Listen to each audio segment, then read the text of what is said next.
Hello students, welcome to Omicron's class. The topic for today is sexually transmitted diseases, or you can also call it sexually transmitted infection. Now, sexually transmitted diseases, it comes as a result of sexual intercourse or sexual activities. These sexual activities also come with the risk of sexual transmitted diseases. Now we want to look at the meaning of HIV and AIDS. Now we have human immunodeficiency virus.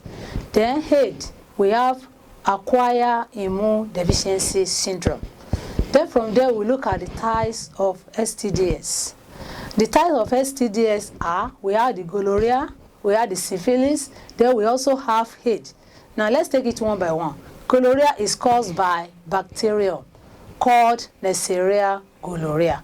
Then it is spread through sexual contacts between the infected persons.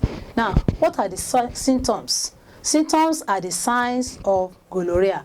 Number one is itching and discharge from sex organs. Then we have painful urination. That is, whoever that is passing through gonorrhea or have such disease, it will be difficult for the person to urinate. Then infertility. Infertility means inability to give birth, what we call barrenness. Then, for example, if a woman has it, it can also affect the baby in the womb. That is, a pregnant woman that has it will affect the baby in the womb. It will affect the eyes of the baby. Then it can affect the baby during birth. Then it can also affect the baby during breastfeeding. So that's for gonorrhea. Then for syphilis, it is caused by bacterium too. Then the name of the bacterium is Treponema palladium. It is spread through sexual contact as well. Then the symptoms are, number one, it causes sore. That is, it produces sore on the sex organs. Then it also results to fever, ache, rashes, and hair loss. Then at latter stage, it also affects the heart, it also affects the eyes, then it also affects the brain. Then the moment it affects the brain, it can lead to what we call insanity. That is what we call, madness. Then it can also lead to death. So that's for syphilis. Then the last one is AIDS itself. AIDS is acquired immune deficiency syndrome. It is caused by the virus called human immunodeficiency syndrome. Then it is spread through sexual contacts. That's number one. That is sexual contact between the infected persons. Then it can also cause by transfusion of infected blood. That is when someone collects blood from infected person. That is, the blood is not being screened. So it can also cause AIDS. Sharing of unsterilized sharp objects like syringe, like needle, like razor blade. So then another one is it can also cause by a pregnant woman that has it. It can easily transfer it to her baby in the womb. That is when the baby is in the womb. Then during birth, the moment the baby is being born, the baby can have it. Then during breastfeeding, the baby also can have HIV/AIDS. Then let's say the symptoms, that is the signs of HIV/AIDS. Number one, different kind of diseases can show up, like fever, like rashes, like diarrhea. So that's number one. Two, it can lead to loss of weight. So it can make someone to lose weight. Then the worst thing is that it can also lead to death. Then luckily see different ways by which HIV/AIDS is not spread. It does not spread by sharing food. It does not spread by hugging, by sleeping together, by sharing clothes. So that's for HIV/AIDS. Then under this we have self-medication. Self-medication is a situation whereby a person chooses drug for herself or himself without the knowledge of the qualified medical personnel.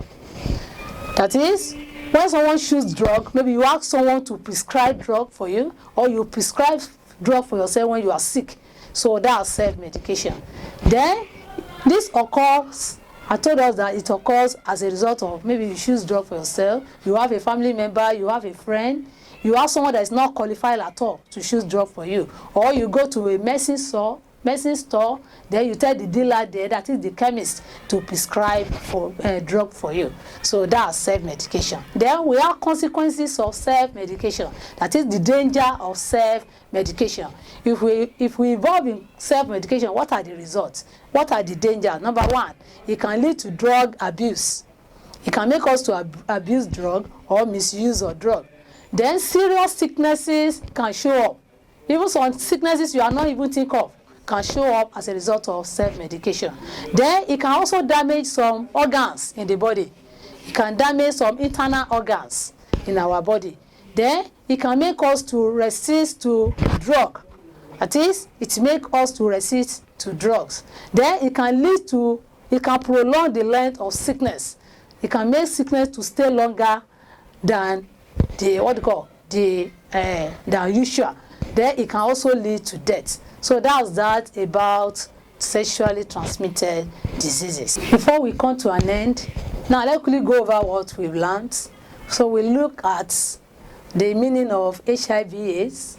We look at the meaning we look at the types of STDs. I told you we have gonorrhea, which is caused by bacteria. We have syphilis, which is also caused by bacteria. Then we have AIDS, which is caused by virus.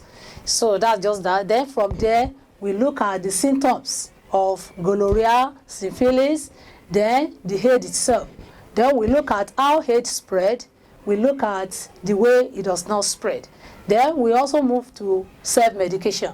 I told you that self-medication is a way by which someone prescribe drug for himself or herself without the knowledge of qualified medical personnel. Then we also look at dangers of self-medication, which are drug abuse or misuse, which can prolong the length of sickness.